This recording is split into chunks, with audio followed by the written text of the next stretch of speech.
बिस्मिल्लाहिर्रहमानिर्रहीम, अस्सलामुअलैकुम नाजरीन, आप देख रहे हैं programme live with Asif Malik. नाचिस खाकसार आज के प्रोग्राम के साथ हफ्ते के पहले रोज़ आपकी खिदमत में हाजिर। नाजरीन, जैसा मैंने कहा था कि ये हफ्ता ख़ासतौर पे वीकेंड भी बहुत ज़्यादा गर्म रहेगा, क्योंकि पारा जो है इस वक्त वो नीचे आने का कोई इस वक्त ऐसी सूरत हाल बनती नज़र नहीं आ रही। लेकिन इस वक्त जो करंट सूरत हाल है उसके मुताबिक सुप्रीम कोर्ट का रोल बहुत ज़्यादा अहम हो चुका है। हमने इलेक्शन कमीशन का भी रोल देखा, हमने नैब का भी इससे पहले रोल देखा, मुख्तलिफ इदारों के रोल नज़र आते हैं। लेकिन इस वक्त तमाम तर जो निगाहें हैं, तमाम तर जो उम्मीदें हैं, चाहे वो अपोजिशन की हों चाहे हुकूमत की हों, वो सुप्रीम कोर्ट के हवाले से काफ़ी अहमियत इख्तियार कर गई हैं। और यकीनी तौर पे हुकूमत ने सबसे पहले आर्टिकल 63A की तशरीह के लिए और उसको समझने के लिए और 4 नुकात भी उसके अंदर मेंशन किए गए, कितनी सज़ा होनी चाहिए, मुख्तलिफ उस पर बात करेंगे। वो हुकूमत सुप्रीम कोर्ट में जमा कराया सदाती ऑर्डिनेंस के तहत, और उसकी जो तारीख है वो दे दी गई है 24 मार्च। अब ये तो एक तरफ की कहानी है। दूसरी तरफ अपोजिशन भी पहुंच गई आज सुप्रीम कोर्ट। उन्होंने भी कहा जी कि जलसा नहीं होना चाहिए, ताखीर क्यों हो रही है, 25 तारीख की तारीख क्यों दी गई, क्योंकि 95A के तहत तो जी ये खास तौर पे 14 दिन के अंदर स्पीकर कौमी असम्बली को लाना चाहिए। लेकिन ये डिले क्यों किया जा रहा है? क्या ये कोई टैक्टिक है, किसी को फायदा पहुंचाया जाने की कोशिश की जा रही है? ये बड़ी बड़ी ड्रामेटिक सिचुएशन है जिस पे आज हम बात करने वाले। मेरे साथ मौजूद हैं, ज़्यादा वक्त नहीं लूंगा, हमारे बहुत ही सीनियर जनाब जस्टिस शाइक उस्मानी साहब, रिटायर्ड, उनसे मैं जानना चाहूंगा कि वो इस हवाले से क्या राय रखते हैं। सर अस्सलाम वालेकुम। जस्टिस साहब बहुत शुक्रिया, आज बहुत अहम प्रोग्राम है जिसमें आपकी शिरकत है और मुझे अच्छा लग रहा है कि आप हमारे साथ हैं। सर पहले तो जरा बात कर लेते हैं, ये जो हुकूमत ने 63A की तशरीह के लिए सदाती ऑर्डिनेंस के तहत अदालत का दरवाजा खटखटाया है और वहां से फिर वो जाना चाह रहे हैं कि जी हम फिर इलेक्शन कमीशन में चले जाएं, कोई ऐसा ऑर्डर आ जाए, लोग मुअत्तल हो जाएं। इसमें जरा सर हर कोई अपनी कानूनी राय दे रहा है। इससे पहले भी सुप्रीम कोर्ट बार के जो सदर हैं उन्होंने भी अपनी कानूनी राय दी है। उनको लग रहा है कि नहीं जी वो वोटिंग हो सकती है, वोट दिया जा सकता है। सर क्या एक्चुअल स्टोरी क्या है इस वक्त? क्या हुकूमत के कितने चांसेस हैं कि उनके हक में फैसला है और अपोजिशन के कितने चांसेस हैं कि उनके हक में फैसला चला जाएगा? देखिए, हुकूमत वहाँ पे रेफरेंस ने इस बात से फाइल किया, ये एडवाइजरी जुरिसडिक्शन है जी, उसमें रेफरेंस उन्होंने फाइल किया है कि वो उन्होंने चंद सवालात पूछे और एक सवाल उनका ये है कि उनका जो वोट उनके खिलाफ पड़ेगा उनकी अपनी पार्टी वालों का, वो काउंट होगा कि नहीं होगा। दूसरा सवाल उन्होंने ये पूछा कि अगर उनको नाअहल बाद में डिक्लेयर कर दिया जाता है तो क्या वो नाअहली जो है वो ताहयात होगी या टेम्परेरी होगी, इसे उसी उनकी टर्म के मुतालिक होगी। ये 2 बेसिक क्वेश्चंस हैं उनके, और 2 और भी हैं लेकिन बेसिक क्वेश्चंस ही हैं।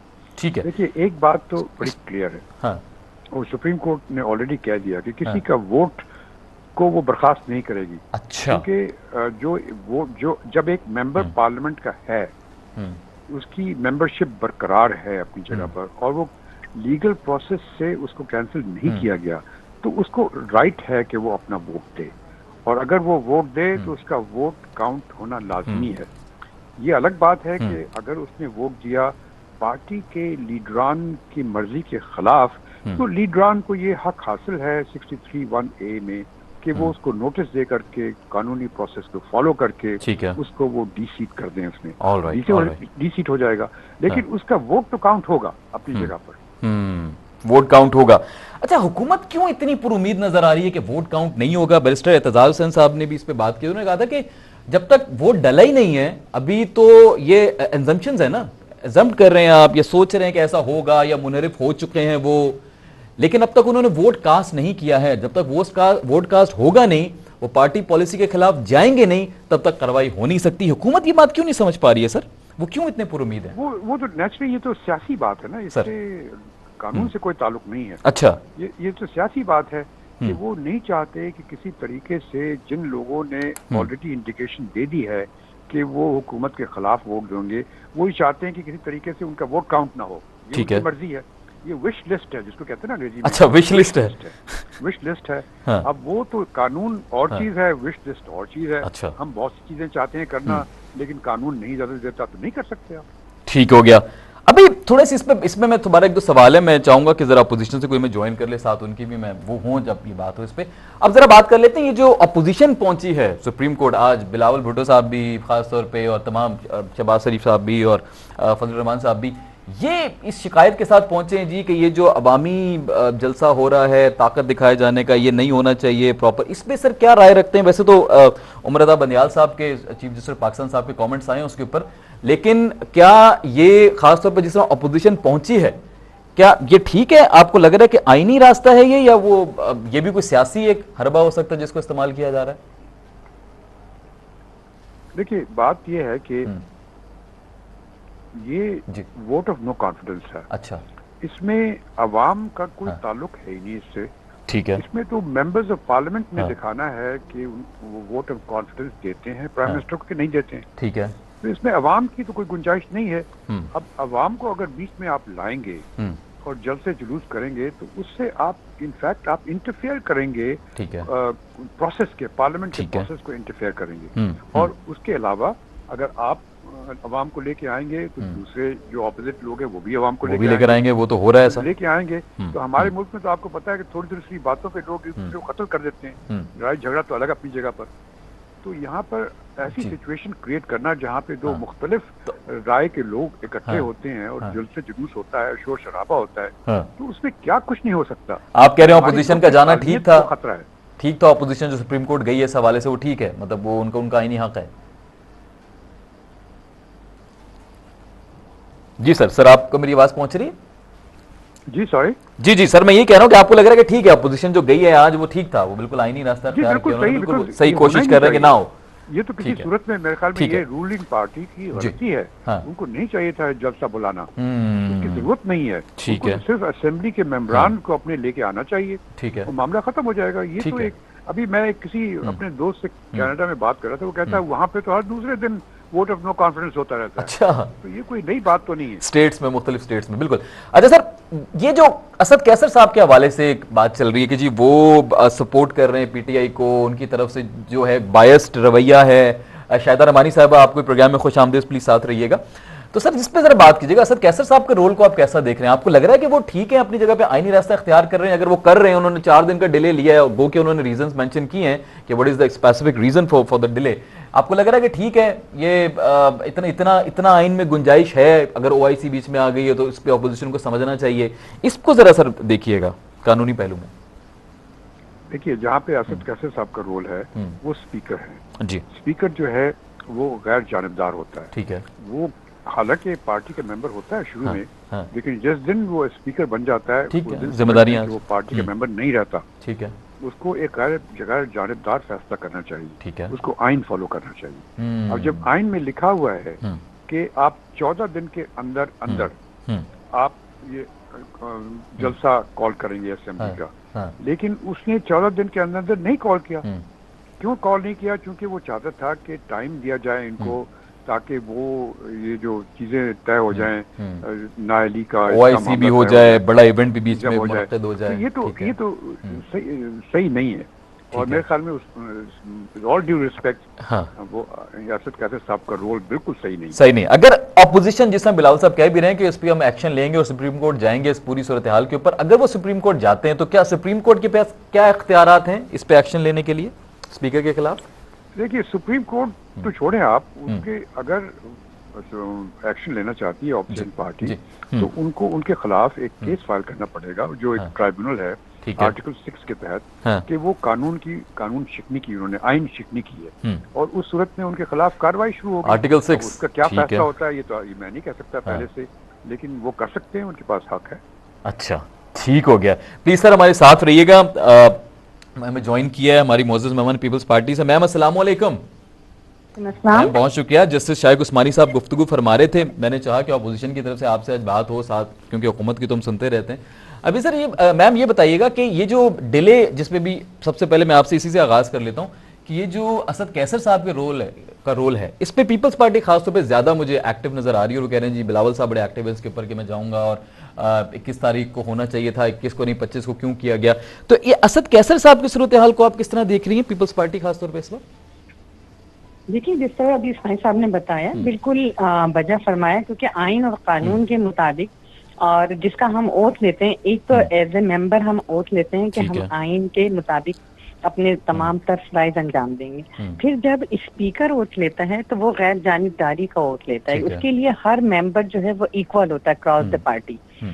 और असद कैसर साहब की शख्सियत जो है वो शुरू से मुतनाज़र रही। याद होगा आपको पिछले टेन्योर में जब नून लीग का था तो अयाज सादिक साहब पे ऐसा गुमान होता था शायद वो हमारे हैं। अच्छा। उन्होंने इंतहाई गैर जानिब मतलब दारी से अपने फराइज अंजाम दिए। लेकिन जब से असद कैसर साहब आए थे वो हुकूम जब भी कोई चीज होती थी, कोई इशू होता था तो वो हुकूमती बेंचेस की तरफ देखते थे और वो बाइस नजर आते थे। और अभी उन्होंने मुकम्मल तौर पे पीटीआई का स्पीकर साबित करने के लिए उन्होंने इतनी डिलेइंग टैक्टिक्स की कि 8 मार्च को जो मोशन मूव हुआ था जो रिक्विजिशन का, वो क्यों 14 दिन का इंतजार किया गया?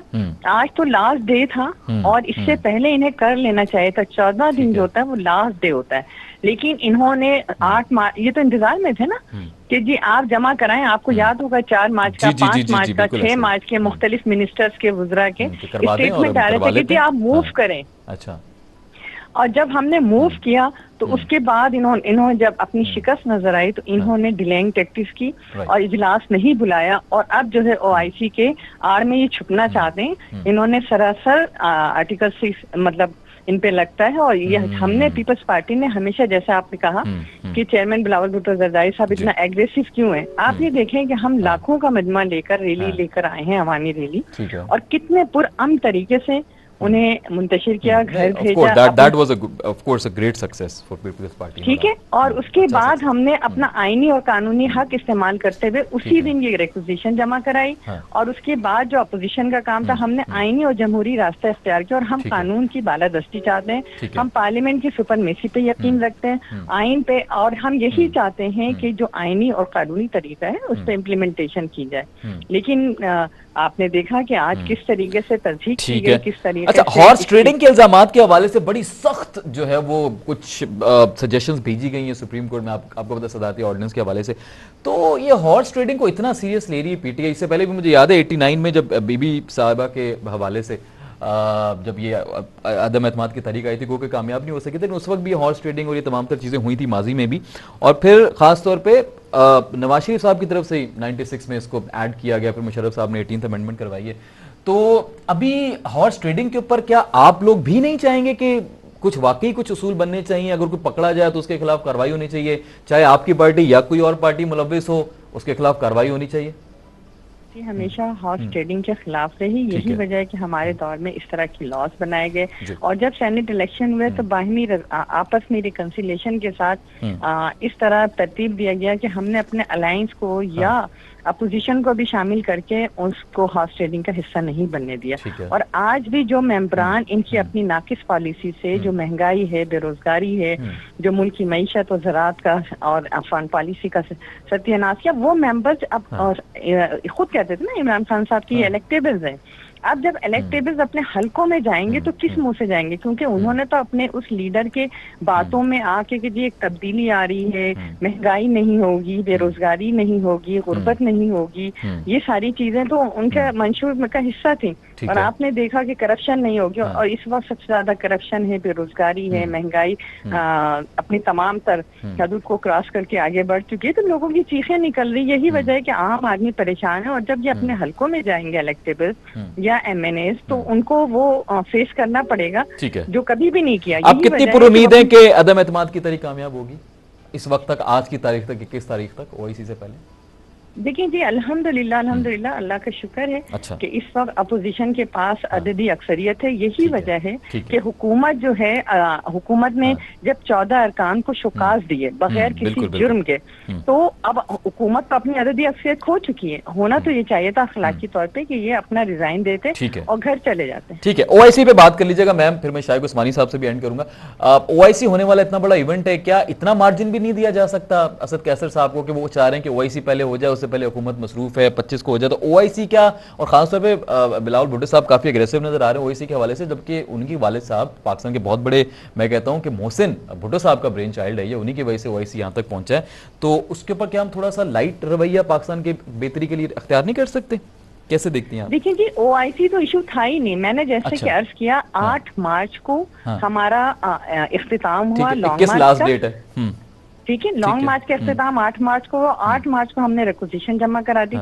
8 मार्च से 21, अभी ओआईसी तो नहीं शुरू हुई ना, 21 तक आप आराम से सेशन बुलाकर आप रिक्वेजिशन के मुताबिक आप मोशन मूव कर देते। हमें कोई एतराज नहीं है, ओआईसी हो हमारे लिए जाहिर है बायसे फख्र होता है कि पाकिस्तान में अगर कोई इस तरह का इवेंट हो रहा है। और आपने देखा कि पीडीएम ने जो 2 महीने पहले कॉल दी थी यहाँ जलसे की, उसको मौखर किया। हमें भी पाकिस्तान की इज्जत वक़ार अजीज है, लेकिन काश जो ओआईसी में अगर मसला कश्मीर को सर फहरिस्त रखा जाता, बजाय इसके कि हम अफगानिस्तान के लिए या तालिबान के लिए फंड रेजिंग करने के लिए ये इजलास बुला रहे हैं। इसमें कश्मीर के इश्यूज पे जो कश्मीरी इस भाई हमारे इस वक्त वो तो एजेंडे में शामिल है, कश्मीर तो बड़ा मेजर एजेंडा है उसमें, कश्मीर भी, नकाब भी, जो पर्दे की सूरत हाल, बड़े अच्छे एजेंडाज हैं उसमें, तो कोई मेरे ख्याल में दो राय नहीं होनी चाहिए। अच्छा मैम, शाइक उस्मानी साहब हमारे साथ। शाइक साहब, एक चीज़ मुझे और यहाँ पे थोड़ा सा कंफ्यूज कर रही है। मैंने कहीं पढ़ा है कि अगर, मुझे अब तक ये कोई कंफर्म न्यूज़ नहीं है, लेकिन ये भी सुनने में आया है कि असद साहब जो हैं हमारे वो स्पीकर साहब, वो 25 को भी कैंसिल कर सकते हैं इसको, मतलब सेशन वो बुला रहे हैं लेकिन हो सकता है मोशन मूव ना करें वो 25 को, ऐसा भी मुमकिन है? शाइक उस्मानी साहब, शाइक उस्मानी साहब क्या मुझे सुन रहे हैं सर? आप प्लीज चेक कीजिएगा, शाइक उस्मानी साहब को मेरी आवाज जा रही है? शाइक उस्मानी साहब, अच्छा ठीक हो गया। मैम प्लीज इसी सवाल का आप जवाब दे दीजिएगा।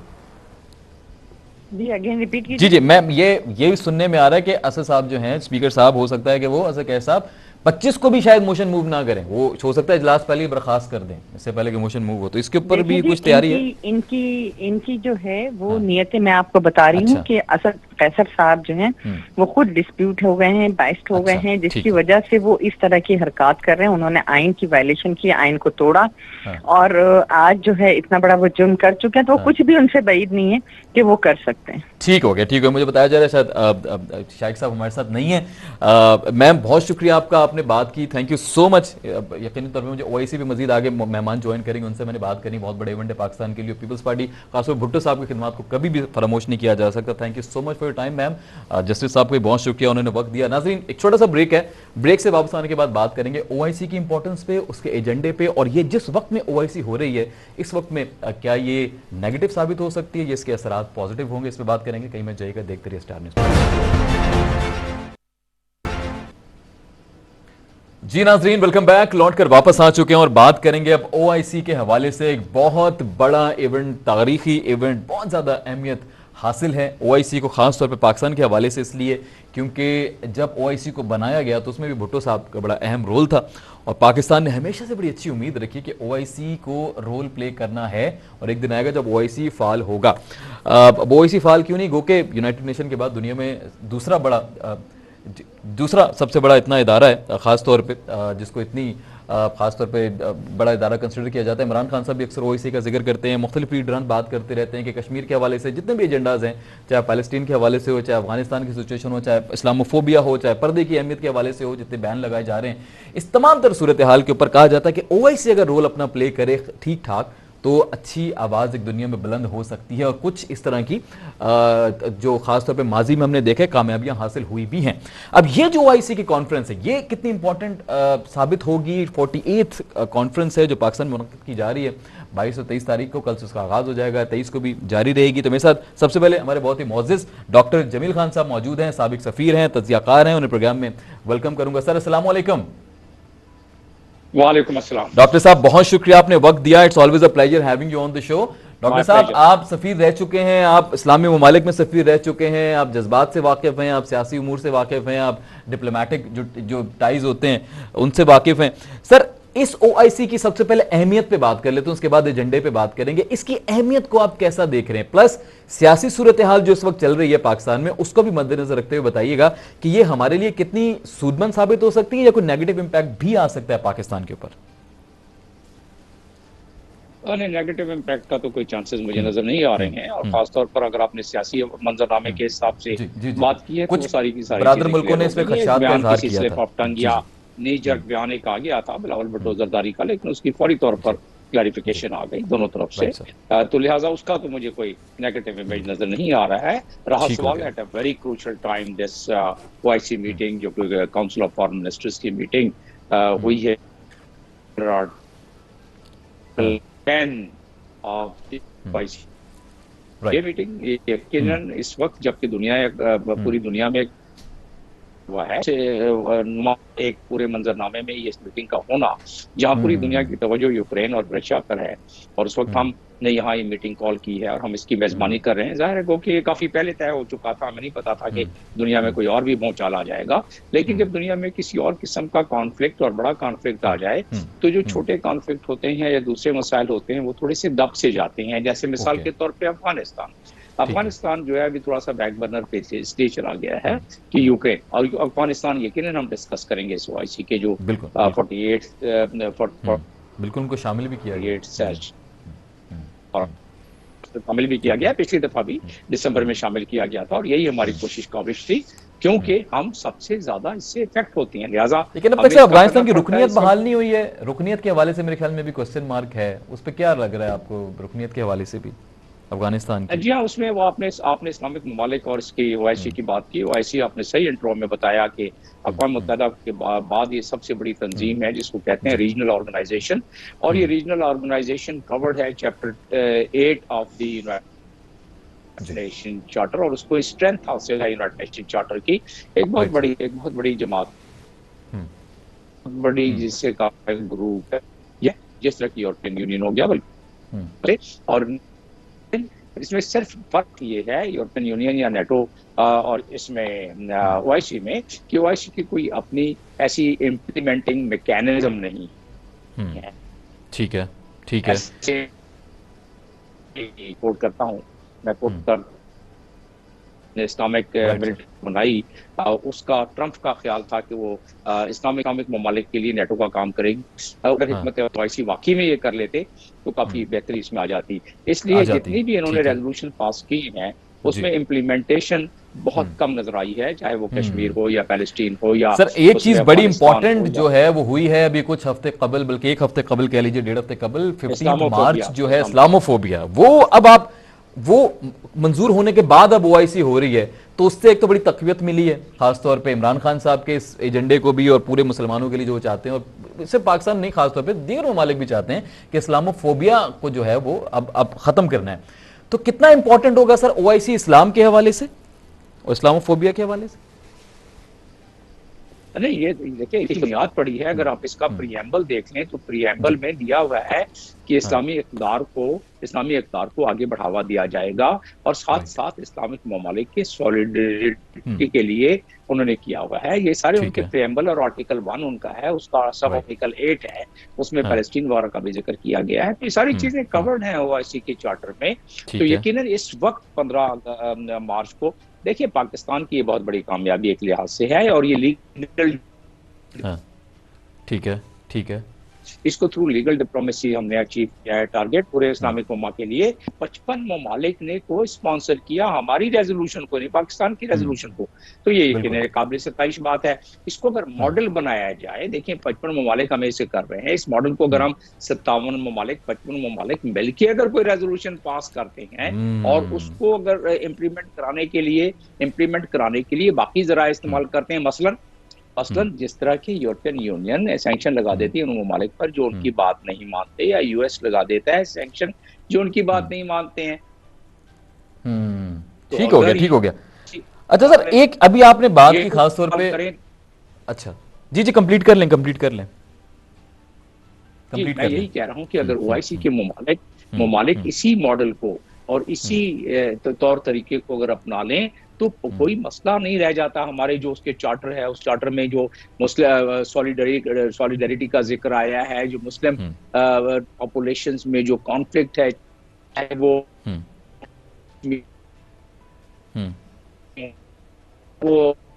या हो इन आम किया जा सकता है, लेकिन क्योंकि वो चीज नहीं हो रही है। और लेकिन ये जो हम इस्लामोफोबिया के हवाले से जो कामयाबी हुई है उसके बाद एक उम्मीद उसमें दोबारा एक आ गई है। और उस लिहाज से मैं समझता हूँ ये जो अभी हमारे 48वां सेशन है काउंसिल ऑफ फॉरेन मिनिस्टर का चार्टर आर्टिकल 10 के तहत, इसकी अहमियत इस खास तौर पर जो कामयाबी हुई है हमें एक हफ्ता पहले, उसके बाद इसकी अहमियत है और इस और बढ़ गई है कि जिसने इसको कोई स्पॉन्सर किया है वो पाकिस्तान की यकीनन सुनेंगे को। तो OIC अब तक जो उसकी बुनियादी चार्टर में है उनमें से किसी सही नहीं सकी, वो पैलेस्टीन क्यों ना हो। पैलेस्टीन तो खास तौर पे जिक्र कर रहा हूँ क्योंकि वो चार्टर के आर्टिकल 1.8 में दिया हुआ है बिल्कुल क्लियरली, तो वो भी हम नहीं कर सकते हैं।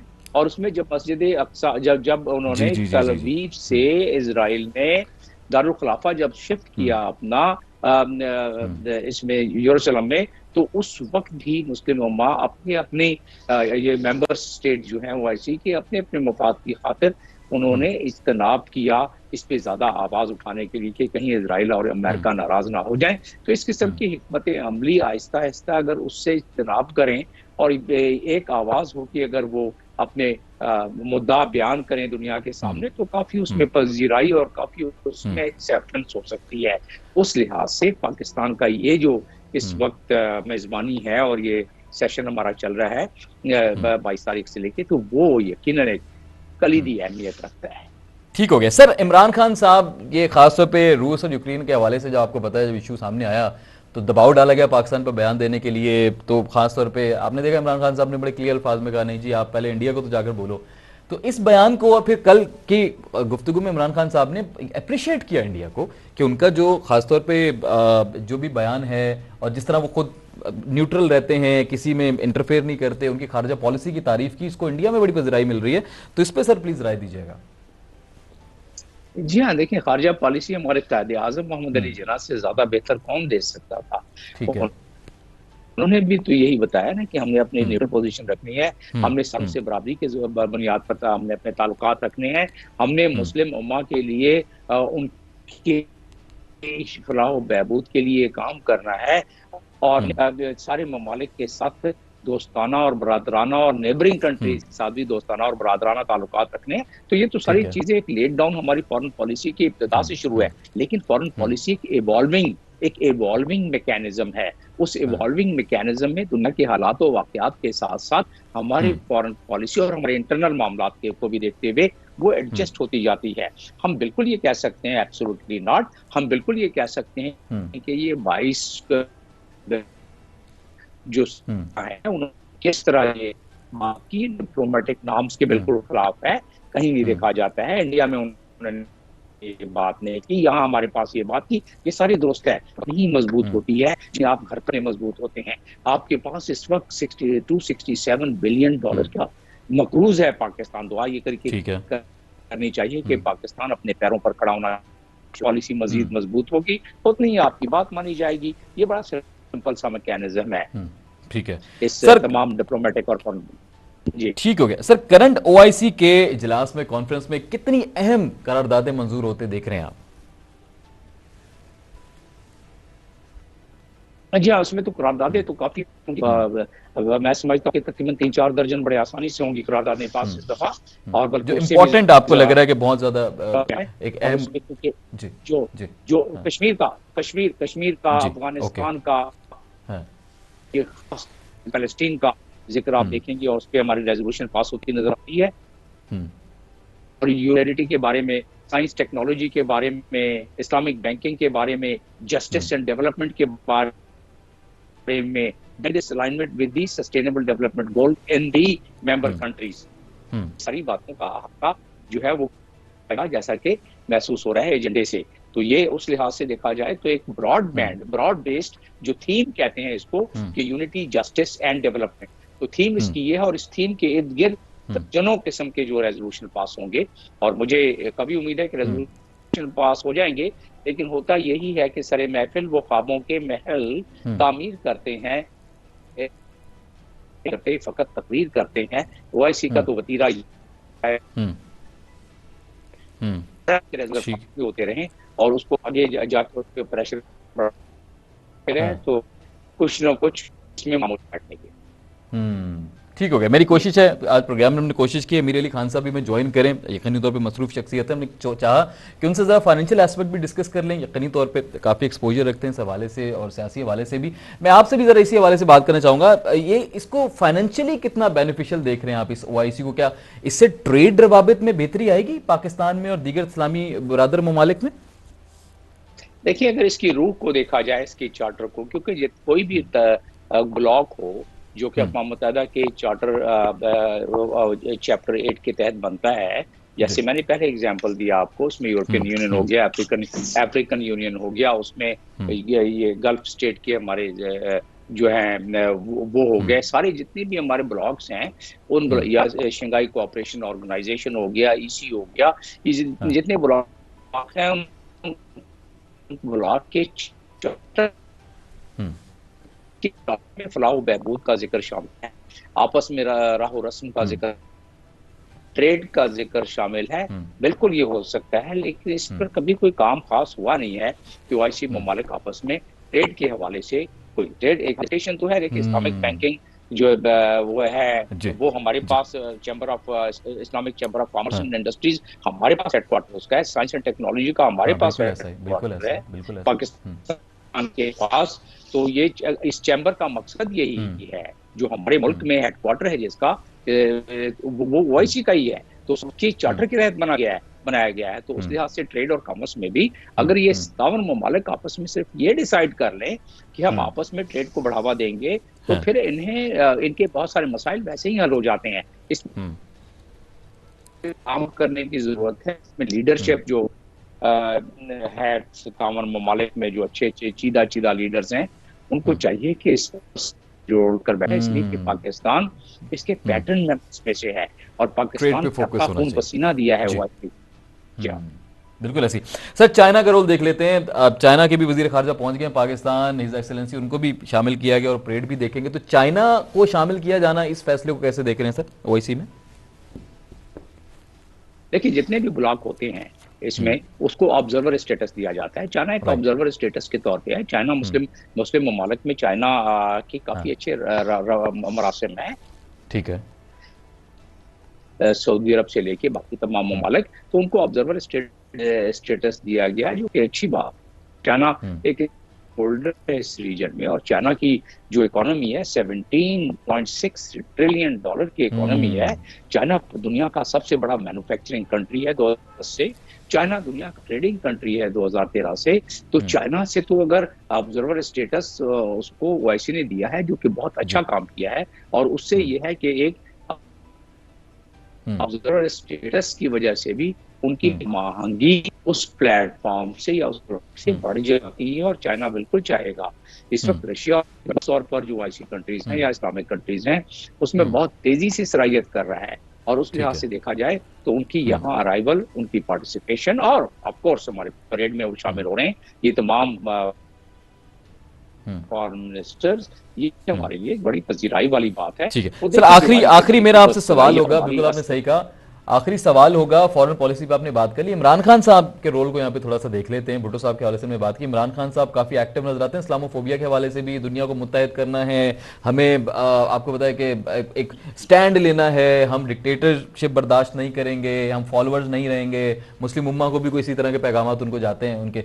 तो इमरान खान साहब के रोल पर जरा अख्तिताम कीजिएगा, इमरान खान साहब के रोल को कैसा देख रहे हैं? देखिए, इमरान खान साहब तो अभी तो काफी अर्सा हो गया उनको प्राइम मिनिस्टर बने। जब इब्तदाई 3-4 माह हुए थे, तो मैंने बहुत सारी चैनल्स पे जिक्र किया था कि इमरान खान की स्पीड बढ़ी है, तो जो उन्होंने अपने साथ टीम रखी हुई है स्पीड की, उनकी 30 से आगे नहीं स्पीड बढ़ती है। ठीक हो गया सर 2 मिनट दीजिएगा, प्रोग्राम में टाइम मेरे पास कम है, मैं आपकी तरफ आता हूँ सर। जरा अमीर अली मोहम्मद खान साहब ने ज्वाइन कर लिया, मैं चाहूंगा उनसे भी गुफ्तगू हो जाए, गो के थोड़ा वक्त गुजर गया। अस्सलाम वालेकुम सर। सर बहुत शुक्रिया, पहली दफा आपसे बात हो रही है live on the show, thank you so much for your time sir. Of course OIC के हवाले से सबसे पहले आपकी राय लेना चाहूंगा, कितना इंपॉर्टेंट है ये ओआईसी का सेशन 48? देखिए, 4 डेकेड्स के बाद हो रहा है ओआईसी का सेशन। सबसे पहले तो ये सिंबॉलिकली तो बहुत ही बड़ी चीज है, सिंबॉलिकली, क्योंकि हम वही मुल्क हुआ करते थे जिसको कहते थे कि दहशतगर्दी का मरकज है। फिर अफगान वॉर की वजह से ये सब चीजें हो रही थी। फिर हमने सऊदी और यमन की वॉर में भी हम हिस्सा नहीं बने थे, तो वहां पर भी थोड़े से मेरी नजर में, ये मेरी पर्सनल तस्वीर है कि थोड़ी सी दरारें पड़ी थी। तो मेरे ख्याल में ये सब की सब चीज अब सही हो गई है अल्हम्दुलिल्लाह। यूनाइटेड नेशंस में भी पाकिस्तान की तरफ से रेजोल्यूशन टेबल किया गया, जो दिन ओआईसी हर साल मनाता था इस्लामिक 4 इस्लामोफोबिया के खिलाफ जी सर, वो यूनाइटेड नेशंस में कभी डिक्लेयर नहीं हुआ था। तो उस that's a great achievement of course. उस रेजोल्यूशन का बानी भी पाकिस्तान रहा माशाल्लाह। तो मेरे ख्याल में तो ये बहुत अच्छी चीज है। देखिए OIC मेरी नजर में जैसे पुराने जमाने में हज हुआ करते थे जी, तो उसमें हर मुल्क के लोग आके बातें भी करते थे और बिजनेस भी किया करते। ठीक हो गया। तो मेरे ख्याल में OIC को भी इसी तरीके की एक चीज बननी चाहिए कि अब सारे ममालिक, इस्लामी ममालिक के सरबराह, फॉरेन मिनिस्टर्स मिले, अपने अच्छे हालात के बारे में भी बात करें, बिजनेस डील्स। सर बिजनेस के ऊपर ये क्यों OIC में सर, इस पे सर जोर मैं चाहूंगा कि आप दें कि बिजनेस के ऊपर क्यों सर हमें कोई बड़ी डील्स नजर नहीं आती? इस्लामिक ममालिक के आपस में ताल्लुकात इतने बेहतर नहीं है ट्रेड के हवाले से। अभी हमारे साथ जमील खान साहब मौजूद हैं, साबिक सफीर साहब, वो भी यही बात कर रहे थे, वो भी इसी पे बात कर रहे थे कि इसमें हम थोड़ा सा लैग करते हैं। ये इसकी क्या वजह हो सकती है? जमील भाई को सबने पहले बहुत दिन हो गया प्रोग्राम के आगाज में पहले उन्होंने कहा था जैसे ही सर आए तो उनका सलाम आपको पहुंचा दूं, लेकिन बस थोड़ी ताखीर हो गई आपके आने में, तो हो नहीं सका। चलिए प्लीज प्लीज प्लीज सर। तो देखिए OIC का मैंडेट बिजनेस इतना नहीं रहा जी जी, क्योंकि इस्लामिक ममालिक जो हैं, मुस्लिम ममालिक जो हैं, वो हमेशा किसी न किसी कंट्रोवर्सी का शिकार रहे हैं। ठीक है, चाहे वो चार्ली हेब्डो हो जिसके खिलाफ मजम्मत करते रहे, चाहे वो दूसरी इस्लामी फोबिया हो जिसके खिलाफ मजम्मत करते रहे। तो मेरे ख्याल में OIC को कभी इतना मौका ही नहीं मिला कि अपनी बिजनेस डीलिंग्स को नर्चर करे। ओके, मौका ही नहीं मिला। वो वक्त आ गया है मेरे ख्याल में, अब वो वक्त आ गया है। ठीक है सर, सियासी सूरत हाल पे भी जरा तस्करा कर लें। आपको पता है इस वक्त क्या चल रहा है? इस सियासी बोछाल के अंदर ये OIC जो है मुनक्किद की गई, क्योंकि उसकी तारीख पहले से डिसाइडेड थी, बट इस सूरत हाल के अंदर OIC को होता कैसे देख रहे हैं? और सियासी सूरत हाल पे भी थोड़ा तबसरा मैं चाहूंगा कि आप कर ही दीजिए। देखिए OIC तो पहले ही से अरेंज हो चुकी थी। ये सियासी भूचाल तो 2.5 से 3 हफ्ते की पैदाइश है, पैदावार है। तो मेरे ख्याल में इससे कोई फर्क नहीं पड़ेगा। ये तो OIC and internal politics should be separated.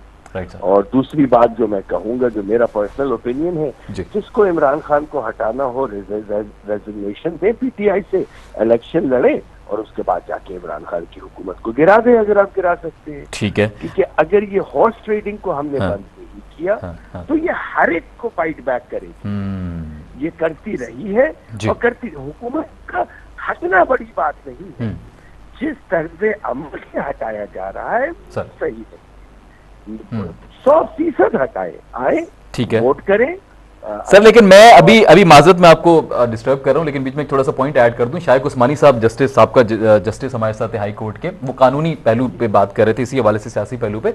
उन्होंने कहा कि हुकूमत के पास कोई इख्तियार है नहीं इस वक्त, ये जब तक वो वोट डाल नहीं देते उनके खिलाफ तहरीक, वो उनको डिसमिस भी नहीं किया जा सकता। सूरत हाल बड़ी कंफ्यूजिव है, उतनी कंफ्यूजिव है नहीं जितनी हुकूमत ने बना दी, बड़ी क्लियर है अपोजिशन को कि इन लोगों के खिलाफ कोई कार्रवाई नहीं हो सकती। तो सर कैसे करेगी हुकूमत ये, इसका कोई बताइए क्या है सूरत हाल, कैसे आगे जाएगी? अब तो सुप्रीम कोर्ट इसको इंटरप्रेट करेगी लॉ को जी। तो मेरे ख्याल में कोई इब्हाम बाकी रहेगा नहीं सुप्रीम कोर्ट के बाद। अच्छा, उनकी फाइंडिंग्स जो होंगी वो बाइंडिंग। आपको उम्मीद है, आपको क्या उम्मीद लग रही सुप्रीम कोर्ट की तरफ से, किसकी तरफ ज्यादा वो बॉल किसके कोर्ट में जा सकती है? बखुदा as an Imran Khan supporter I would say कि उसकी तरफ जाना चाहिए। अच्छा, तो मेरी पर्सनल फीलिंग होगी ना। ओके ओके, तो मैं आपसे तज्जिया चाह रहा हूँ जी। तज्जिया मेरे ख्याल में तो मैं यही कहूंगा कि let's wait till it happens. मगर आज जो एक बात कही जस्टिस साहब ने कि वोट MNA का पर्सनल नहीं होता, पार्टी का होता है, बिल्कुल। तो ये तो थोड़ा सा एक इंक्लिनेशन मिल गया कि ये किस तरफ जाएगी। ठीक है, लेकिन ये भी कह दिया चीफ जस्टिस साहब ने कि किसी को वोट देने से आप रोक भी नहीं सकते, चाहे वो जो भी करे, नहीं रोक सकते जिस तरह रोकना चाह रहे हैं। तो आप कभी नहीं रोक सकते। अच्छा, ठीक, अगर वोट देने से पहले ही उनको नाअहल कर दिया जाएगा तो वहां तक की तो बात ही नहीं पहुंचेगी। बिल्कुल, क्योंकि अभी तो साबित ही नहीं हुआ ना कुछ कि वो वोट देंगे भी नहीं देंगे आपके खिलाफ, वो तो होने के बाद ही फिर फैसला हो सकता है। ठीक है, जब वोट देने से पहले ही अगर ये जजमेंट आ जाती है कि आपका वोट सिर्फ पार्टी के तहत जाएगा, आर्टिकल 95 के तहत, तो फिर उनको तो आप वोट दे ही नहीं, तो वो दे ही नहीं सकेंगे। तो वेरी ट्रू, वेरी ट्रू, बात तो वही खत्म हो जाएगी। Very true. सर बहुत शुक्रिया, आपने वक्त दिया। जी प्लीज कंप्लीट कर लें, आप कुछ कहना चाह रहे थे? नहीं बस यही, थैंक यू सो मच। जी सर, सॉरी थोड़ी सी देर हो गई थी। It's all right sir, next time इंशाल्लाह ताला I would love to have you on the show इंशाल्लाह। एब्सोल्युटली। अभी सूरत हाल आपको पता है डेवलप हो रही है, अभी तो बहुत सारी बातें इंशाल्लाह होती रहेंगी। जमील खान साहब आप भी प्लीज क्लोज कर दीजिएगा, आपकी बात अधूरी रह गई थी, उसी पे वाइंड अप कर रहा हूं मैं। इमरान खान साहब के बारे में आप बात कर रहे थे सर। ये देखें, हमारे पास हमारा इसमें दस्तूर, हमारा कानून, हमारा कॉन्स्टिट्यूशन बिल्कुल क्लियर है। आपको मेरी आवाज आ रही है? जी sir please last minute sir, please इस पे जरा बात। बिल्कुल हमारा कॉन्स्टिट्यूशन क्लियर है। We should go by our constitution. किसी की नियत को देखते हुए उसको सजा नहीं दी जा सकती जब तक कि वो एक्ट कंप्लीट ना हो जाए। जब तक वो वोट नहीं देंगे उस वक्त तक का कॉन्स्टिट्यूशन अपने हरकत में नहीं आ सकता। लिहाजा वो वोट तो उनको देने की इजाजत सुप्रीम कोर्ट ने भी कह दी कि आप किसी के लिए रुकावट नहीं बन सकते, तो उसमें मुझे कोई शक नहीं है। बाकी ये है कि 172 जिसके पूरे हो जाएंगे बस वो जीत जाएगा। वो जीत जाएगा। चलिए अभी वो वेट करें, फिर देखें क्या सूरत हाल बनती है। जमील साहब, डॉक्टर जमील खान साहब, बहुत शुक्रिया आपने ज्वाइन किया। आप अच्छा लगता है जब भी आप आते हैं, मुख्तलिफ हवाले से बात होती है आपसे, सियासी पहलू भी देख लेते हैं। मेरे तमाम मौजूद मेहमानों ने आज बड़ी अच्छी बात की, हर किसी ने अपनी जाती राय भी शेयर की और ऑफ कोर्स तज्जिया भी किया। लेट्स सी अब ये अदालत उज़्मा के ऊपर है कि वो क्या राय रखती है और खासतौर पे जो ऐवान है उसके अंदर क्या फैसला होता है। हम सिर्फ यकीनी तौर पर जो सच है उसको तलाश करने की कोशिश कर सकते हैं। लेट्स सी हम उसमें कितने कामयाब हो रहे हैं। बट OIC बहुत इंपॉर्टेंट है, ये अगले 2 दिन बहुत ज्यादा इंपॉर्टेंट है। अल्लाह जो भी करे पाकिस्तान के हक में बेहतर हो। आज के लिए इतना, इंशाल्लाह कल रात आपसे होगी मुलाकात रात 10 बजे। तब तक के लिए अपना बहुत ख्याल रखिए। आसिफ मलिक को इजाजत दीजिए। फी अमानिल्लाह। पाकिस्तान जिंदाबाद।